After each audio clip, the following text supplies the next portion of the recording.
Salve, salve, gente boa! Eu sou o professor Euclides, essa é a Escola Teófilos. Bem-vindos ao nosso canal. Você que está assistindo pela primeira vez, que está visitando pela primeira vez, não deixe de se inscrever, de colocar o sininho aí para receber novas notificações de vídeo. Sempre às quartas-feiras e aos sábados nós temos os vídeos de estudo teológico.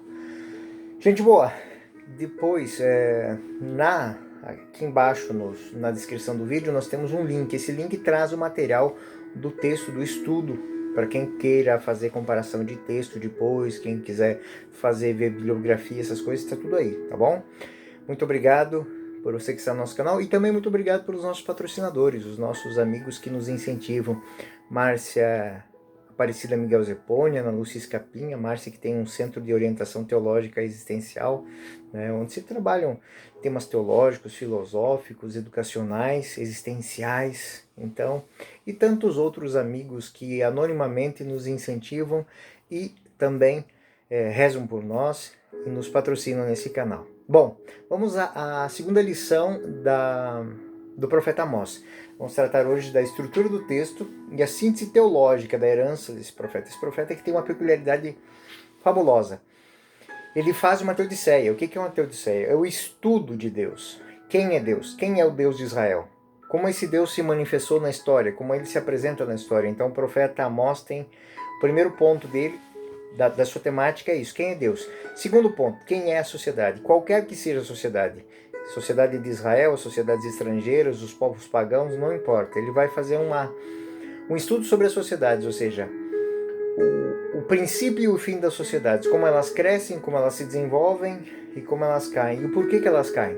Então, e o que Israel tem diferente das nações estrangeiras, dos povos estrangeiros. Dos povos, claro, à luz da visão de um israelita do século VI antes de Cristo. Então, qual é a visão deste teólogo israelita? O que ele traz de novo para a reflexão dos seus compatriotas, do seu povo e para nós? Então, bom, a chave de leitura, nós podemos afirmar que em Naum é um profeta que percebe os sinais dos tempos. Isso é próprio do israelita, é próprio da reflexão a partir do ponto de vista do seu mundo, dos seus mundos. Isso é tão importante que grandes reflexões, elas partem de coisas muito simples. O próprio Messias, o próprio Jesus usou muito disso, de fazer reflexões em cima de coisas que poderiam ser ampliadas dentro da mente, ou seja, levar a pessoa a pensar.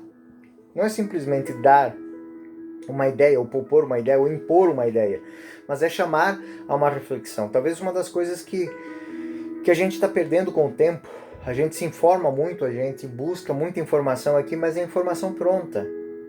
Essas chaves de leitura para a gente buscar, pensar, entender, mudar os nossos paradigmas internos a partir de uma reflexão que eu faço, não do que me dizem, né?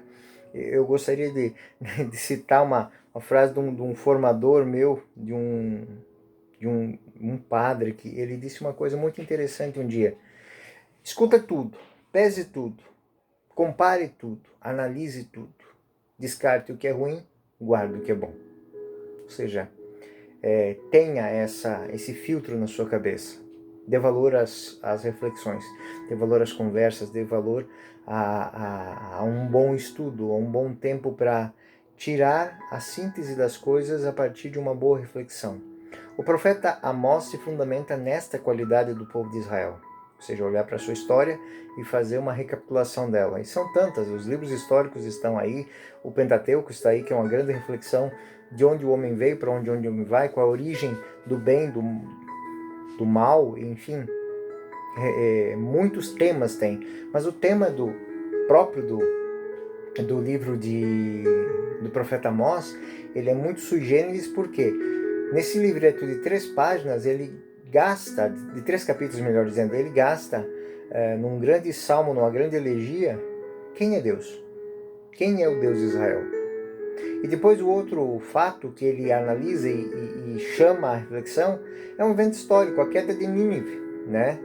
Que ele julga de acordo com os princípios da visão religiosa de um judeu do século VI a.C., a ação da justiça divina. E ele vai dizer que essa queda, a destruição de Nínive, ela vai servir como protótipo de quedas de outras nações, inclusive da própria queda de Israel, se a gente quiser aprender assim. E por quê? A resposta é sempre a mesma. Existe um projeto para as sociedades, não somente para o homem. Quando a gente fala de parousia na nossa visão cristã, é muito interessante a gente ver que o julgamento final, o último julgamento, não é o julgamento de uma pessoa. Muitas pessoas às vezes têm aquele pensamento, vou passar diante de Deus, diante de todas as pessoas. Não, é o julgamento da humanidade. A humanidade, como é que ela se portou? A sociedade, como ela se portou? Os homens, como... A humanidade, como ela se portou? Diante do grande projeto de Deus. Amós faz essa reflexão. Como as sociedades se portam diante do projeto que elas encabeçam? Como elas crescem, e por que umas perseveram e por que outras se degeneram. Então, o fato que o profeta Amós fixa, então, é a queda de Nínive. O fato está relacionário a um evento histórico recente, daquele tempo. A ocupação da Síria de Tebas serve como um lembrete das grandes obras de Deus no passado e lembra, dentro do próprio salmo introdutório, que, de forma poética, abre o caminho para a aceitação confiante e grata do presente, que é a esperança de um futuro melhor. Ou seja, o profeta, ele mostra que muitas nações já passaram. Ele cita Tebas, que era grande, que tinha exércitos e que tinha grandes aliados. Caiu. Simplesmente assim, deixou de existir. Ele, dentro da sua profecia, ele não deixa de excluir e de fazer previsões da derrota dos inimigos, não. Mas ele vai fazer um questionamento maior. Se eles caíram, se estes caíram, o que faz com que nós nos mantenhamos em pé? Então, nessa visão religiosa, que é animada por um elevado ideal de justiça, e também de paz, é estimulado por um pretexto apaixonado contra a opressão e injustiça que Israel sofre, que Judá sofre, e onde ele critica com uma ousadia forte até os privilégios do povo de Deus. É o povo de Deus que, a troco de uma vida melhor, ele faz concessões à sua fé. Então, a derrota de Nínive, segundo o profeta, é causada pela multidão de seus crimes. Ele vai chamar Nínive de a grande meretriz que enfeitiçava todos com o seu dançar. Ele critica os crimes de Nínive como massacres, fraudes, roubos. As sociedades que crescem em função de quê? De opressão. E ele vai dizer o que faz Israel ser diferente. Israel faz a diferença porque ela foi chamada a fazer o quê? Um caminho de justiça. A ganhar o pão com o suor do seu rosto. O Deus de Israel é um Deus de todos os povos. É muito interessante que aqui existe um universalismo escondido. Ou seja, não é que Nínive foi destruída porque ela não Deus não é o Deus de Nínive. Porque Tebas foi, porque ele não é o Deus do Egito. Não. Deus é Deus de todas as nações, de toda a humanidade. Elas que não aderiram ao projeto de Deus, esse projeto de justiça, de longanimidade, de partilha, de fraternidade. Então, ela mostra, essa teologia que está dentro de Amós, mostra que Deus, na sua infinita bondade e ciência, ele fez um projeto, ele apresenta esse projeto para a humanidade, mas não são todos que se abrem a esse projeto. Muitos optam pelos roubos, pelas fraudes, pelo orgulho, pela riqueza, pela ganância, pela vaidade. E sendo Deus de todos os povos, ele tem ciúme por aqueles que oprimem os povos que aderem ao seu projeto. Ele tem ele faz uma recusa aos povos que oprimem os outros povos, que se colocam acima, mas não como guardadores, mas sim como opressores. Então, no Naum, capítulo 1, versículo 13, fica muito bonito. O Senhor é paciente e grande em poder, mas não deixa impune o culpado. O Senhor caminha em meio à tempestade, sobre o vento impetuoso, as nuvens são a poeira de seus pés. Então, é uma teofania, de forma poética, ele dizendo que Deus está acima de todas as coisas. Ele quer que o israelita do seu tempo pense isso, reflita sobre isso. Deus está acima de tudo. Também Deus, nessa Teodiceia, ele lança ameaça sobre o mundo, mas não uma ameaça porque ele seja mau, é porque ele é poderoso. O versículo, Naum, versículo 1, 4, capítulo 1, versículo 4, ele ameaça o mar e ele retorna ao seco. Ele esgota os regatos, o Baçã e o Carmelo fenecem, e as flores do Líbano murcham. Ou seja, todo o universo, toda a natureza, todas as coisas todas as formas da natureza estão sob o cuidado de Deus, estão sobre o seu domínio. Montanhas vacilam diante dele, desaparecem colinas, a terra e o mundo dos habitantes se agitam diante dele. Ele vai falar que Deus é soberano. Ele é senhor da criação e controla as nações e destrona os tiranos. Então, aqui vem, novamente, capítulo 2, versículo 13. O leão despedaça para os pequenos, estrangula para as suas leoas, enche de presas os seus antros e despoja as suas cavernas. Ele vai mostrar que esse poder, um poder que está a serviço de dar o bem, né? E também no capítulo 3, versículos 5 a 6, eis que venho, ele vai falar desse poder que Deus tem para destronar os tiranos, né? Oráculo do Senhor, vou arregaçar teu vestido até o rosto, ou seja, e mostrar tua nudez às nações, aos reinos tua vergonha, vou cobrir-te de imundícies para te aviltar, e irei te expor como espetáculo. Então, na visão deste judeu do século VI, todos os povos, todas as nações, elas carregam dentro de si, quando elas não seguem o projeto de Deus, uma podridão, uma sujeira, uma vergonha. E ele usa essa cena de te deixar alguém nu na presença de todos. Nu e sujo.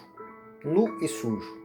Então ele vai usar para dizer assim que o Senhor, quando ele vai colocar à prova as sociedades, ele mostra como elas verdadeiramente são, para a gente refletir também um pouco, né? As coisas que acontecem também no nosso dia a dia, né? Que nós descobrimos, a gente descobre quantas pessoas são importantes para uma sociedade, quando essa sociedade tem que despender de valores para alimentar, para cuidar, para salvar essa sociedade. A gente descobre quantos os líderes, os governantes estão de fato imbuídos de valores acima daqueles que eles propalam pelo menos para se eleger, quando de fato eles têm que tomar decisões em prol daquela sociedade, do povo. Ele vai fazer grandes citações então sobre outros povos, né? Ele vai citar sobre a Síria e tudo mais. Mas o foco dele é Nínive. E ele vai dizer que Nínive, ela será destruída. E o colapso de Nínive manifesta claramente a santidade de Deus. Ou seja, Nínive ela é colocada em julgamento. Ela se coloca diante de Deus e, embora Deus seja justo, longânime, né? E ele repudia toda injustiça, aquela sociedade ela não se mantém. Por quê? Porque ela não faz parte do projeto, ela não aderiu ao projeto. Então, ela vai mostrar, né, que o profeta quer mostrar que essa cidade ela será destruída não por injustiça de Deus, não por maldade de Deus, mas pelas suas próprias ações. Ele mostra que Tebas era uma grande cidade, tinha grande poderio e marchou para Jerusalém, né, e não tinha quem, mas ela caiu. E foi cair logo quem? Logo diante dos exércitos de Nínive. Então, Nínive também oprimiu outros povos. A queda de Nínive traz assim uma humilhação, né, ao poder corrupto e orgulhoso que oprime os povos. Ou seja, essa sociedade que tanto se arrogou de ser poderosa, ela caiu. O profeta deixa claro no seu opúsculo, nesse livrinho, que Deus não permite a injustiça domine e triunfe no mundo. Ela existe? Sim. Ela permanece? Sim. Mas ela é temporária. É temporária.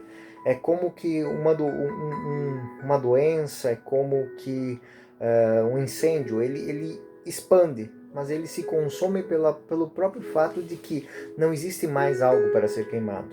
Então, da mesma maneira que eles crescem, florescem, se forem frutos de injustiça, eles caem. Então, o desaparecimento da capital assíria, Nínive, é um modelo para qualquer poder político. Ou seja, que escraviza os povos, que maltrata os seus concidadãos, e é um prelúdio do triunfo definitivo de Deus sobre a injustiça e o mal. Então ele usa Nínive como um estereótipo, como um protótipo de toda e qualquer sociedade injusta. E os oráculos de Naum nutrem esta viva confiança na vitória final do Senhor, que convida a ler a história dos povos à luz da presença ativa, justa e benéfica de Deus. Naum deve ser contado entre os grandes teólogos da história do Antigo Testamento, pois o conteúdo do pequeno opúsculo pode ser interpretado da seguinte maneira: ele fala da natureza de Deus. Quem é Deus? Em quem nós colocamos a nossa confiança? A quem nós serviremos? A quem eu e minha casa serviremos? Segundo questionamento: como são as sociedades? Com quem nós queremos fazer vínculos e ter vínculos para sermos grandes? Isso é uma fala que ele faz aos governantes de Israel. Onde vocês colocam as suas esperanças? E ele vai falar também, dentro desse universalismo que contém o livro de Naum, que Deus é Deus de todas as nações. Existem as nações que são eleitas por ele, por quê? Porque encontrou nelas justiça, encontrou nelas utilidade dentro do seu projeto. E existem nações que são repudiadas por ele. Ele fará de tudo para que elas deixem de existir. Então, quem são essas? Aquelas que não têm no cerne a bondade, a justiça e o cuidado para com os pequenos. Então, dentro do texto, se nós formos fazer um estudo um pouco mais apurado, nós podemos dizer que no capítulo 1, do versículo 1 ao 15, nós temos um juízo sobre Nínive decretado pelo juiz de toda a terra, né? O objetivo central, né, do capítulo não é apenas declarar a queda de um inimigo, mas exaltar o grande nome de Israel como soberano universal. Ou seja, o Deus de Israel é o soberano de todas as nações. Sendo assim, o profeta, ele descreve os atributos e as ações de Deus. Então, Deus para Naum. Quem é Deus para Naum? Então, vamos lá. Os atributos de Deus são elencados por Naum. Deus é soberano. Ou seja, no versículo 1 ao versículo 6 do capítulo 1, ele vai dizer que tudo está sobre o governo de Deus. Deus governa sobre tudo. Todas as nações, todos os povos estão sujeitos a Deus. Então, Deus reina e domina sobre todos, pois eles estão sob dependência das suas ações, ou seja, nada cresce, nada nasce, nada. É por isso que ele faz aquela teofania de Deus se manifestando sobre as montanhas, sobre as formas da natureza, ou seja, ele está dizendo que Deus é soberano a tudo aquilo. Deus é juiz, ou seja, ele julga as nações. Então, existe aquilo que as nações decidem para si, mas existe aquilo que Deus propõe às nações. Deus reina sobre todo mundo, sobre todas as nações, que são responsáveis por seus atos diante dele. Ou seja, ele não desce do alto dos céus para decretar calamidades, mas ele criou regras, ele criou conceitos e preceitos tão fortes, tão firmes, que a sociedade que não respeitar aquilo, ela está fadada à destruição. Vamos dar um exemplo.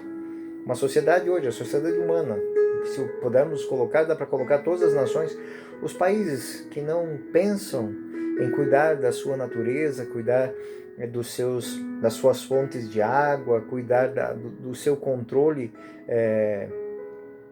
habitacional e pensarem um pouquinho sobre como é que estão se estruturando para o futuro, essas nações estão fadadas ao desastre, né?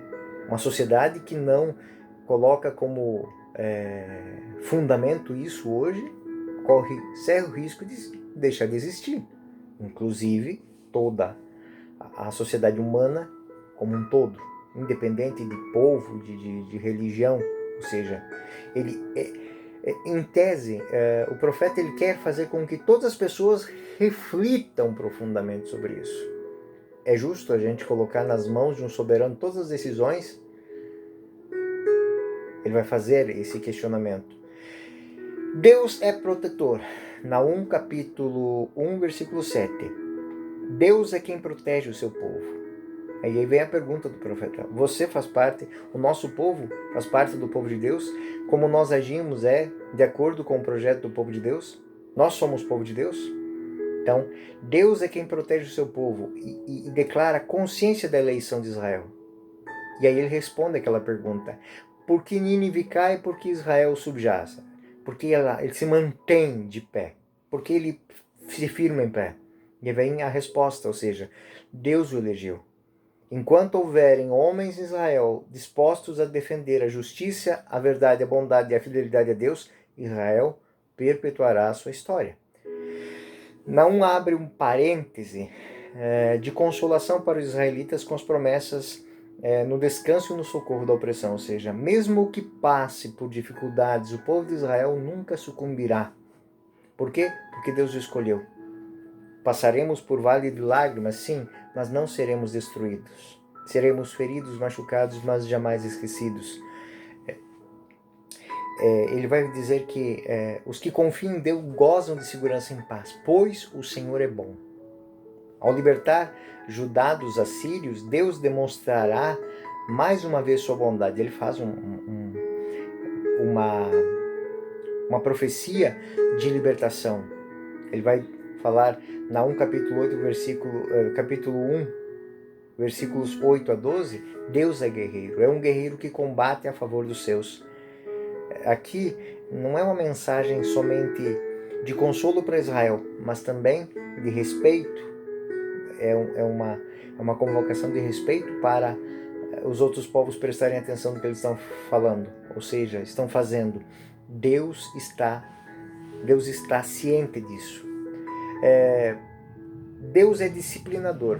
Por que ele não usa destruidor e usa disciplinador?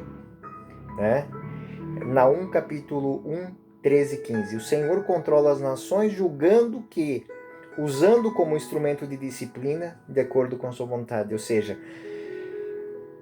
quando uma nação ela não vai de acordo com o projeto de Deus, ele usa as outras nações para discipliná-la. E ele vai citar Tebas, Nínive e o próprio Judá. Então Judá, se não voltar atrás, se não correr atrás da sua promessa, da fidelidade para com a sua meta, pode ser disciplinado. Então, nesse momento, Naum, ele é muito usado pelo Deutero Isaías, pelo Trito Isaías, por Jeremias, por Ezequiel, que vão citar Naum. Vão citar a temática de Naum, não propriamente Naum, mas a temática dele. Então, se a gente vai ver nas notinhas de rodapé, lá nas notinhas paralelas das maçoras laterais, a gente vai perceber isso. Que essa temática, ou seja, Deus usa as outras nações para disciplinar, inclusive Israel. Ele corta na própria carne. Ou seja, Israel é seu eleito, mas ele não está acima. Ele não está acima da justiça de Deus. Ele está abaixo dessa justiça. E para que essa justiça se faça, Deus se mantém como disciplinador. E aí, capítulo 2, versículo 1, 13, nós vamos falar da natureza das sociedades. Ou seja, quando olhamos para as sociedades, nós vamos perceber que Nínive, no contexto do profeta, ela é uma... Ele não trata somente da destruição de Nínive, mas ele trata os motivos pelos quais ela está sendo destruída. Então, ele vai falar que será de maneira aterradora. Maneira aterradora por quê? Para servir de exemplo. E aí nós vamos lá fazendo menção à disciplina. no capítulo 2, temos essa terrificante quadro de ira de Deus contra Nínive. O Senhor Todo-Poderoso, ele vai declarar: eis que estou contra ti. Deus se coloca contra. Então, Nínive é o protótipo de toda a sociedade humana injusta e opressora. E Naum capítulo 2, 1, 4. O destruidor já está a caminho. Ou seja, o destruidor avança contra ti. Não importa a fortaleza, o viginho, fortifica teus rins e reúne teu vigor, porque o Senhor, né, ele está. E ele, no mesmo momento que ele faz uma promessa de destruição para Nínive, ele faz uma promessa de quê? De restauração para Israel. Quem vai destruir? São os medos, são os caldeus. Então, novamente, aquela tese do Deus disciplinador. Ele usa outros povos para disciplinar. Lembrando que isso, né?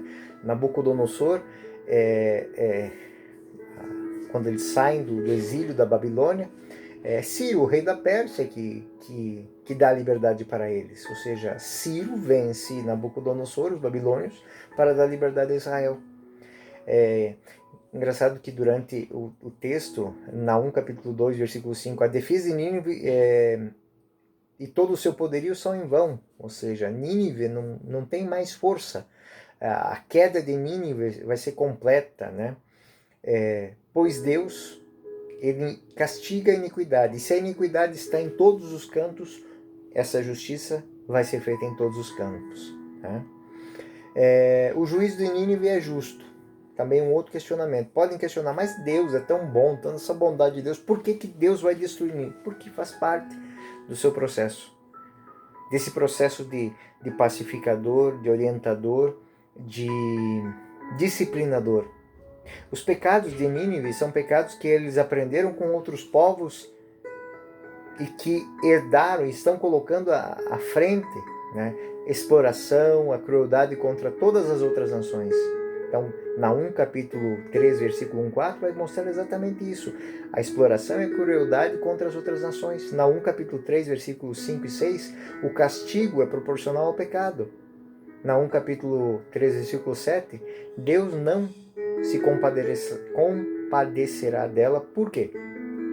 Porque é justo o que ele está fazendo. Ou seja, Nínive fez crimes terríveis contra as outras nações e ela precisa ser disciplinada, ou seja, os assírios precisam ser disciplinados. Então, ela serve de exemplo para Israel, para que Israel não repita isso. Então, é muito bonito ver que Nínive é equiparada a Noamon, que era Tebas, né? Então, se isso aconteceu com Tebas, por que não vai acontecer com Nínive? Né? Deus destruirá o que parece indestrutível. Então, ele faz no capítulo 3, versículo 12 e 17, uma citação de tudo, da força de Nínive, e que diante de Deus não é nada.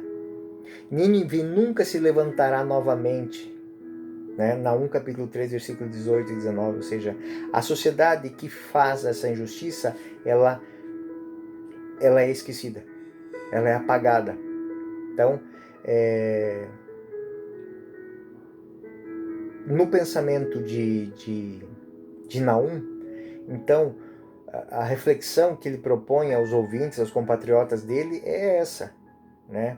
Ou seja, as sociedades, elas não são, o seu crescimento e a sua queda não são frutos de produtos de forças cegas, como divindades ou governantes superpoderosos. Existe uma força no controle soberano de todos os movimentos dos povos, é o controle de Deus, que paulatinamente realiza pacientemente a vontade dele entre os homens.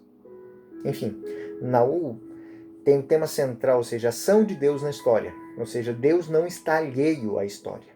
Então, a profecia influenciou inclusive o profeta João. Apocalipse, capítulo 6, versículo 17. Porque chegou o grande dia, o dia da ira. Quem poderá subsistir? E também, Apocalipse 17 e 18. A mulher que viste é a grande cidade, aquela que reina sobre os reis da terra, e que cairá. Este tema é muitíssimo rico para o povo de Israel, pois é um lembrete, de quem poderia resistir à ira de Deus. Então, essa é a temática do profeta Naum. O profeta Naum que vai terminar a sua reflexão com esta tese forte, ou seja, citando Gênesis 6:7, onde diante do mal espalho do mundo, Deus não se esquece dos justos. O Senhor é bom, é um refúgio na tribulação para os que nele confiam. Naum, versículos 6 e 7. Então, isso é muito importante para a nossa reflexão desse tema. Gente boa, o tema é esse. Quem é Deus e quem são as sociedades? Quem é fiel a Deus persistirá. Quem é infiel será esquecido, será abandonado. Então, espero que essa temática do estudo do profeta Naum tenha sido útil para você, para sua família, para o seu estudo e para a reflexão nos dias de hoje. Colocar isso nos dias de hoje. Que Deus abençoe você, guarde você. Até a nossa próxima aula. Fiquem com Deus. Até lá.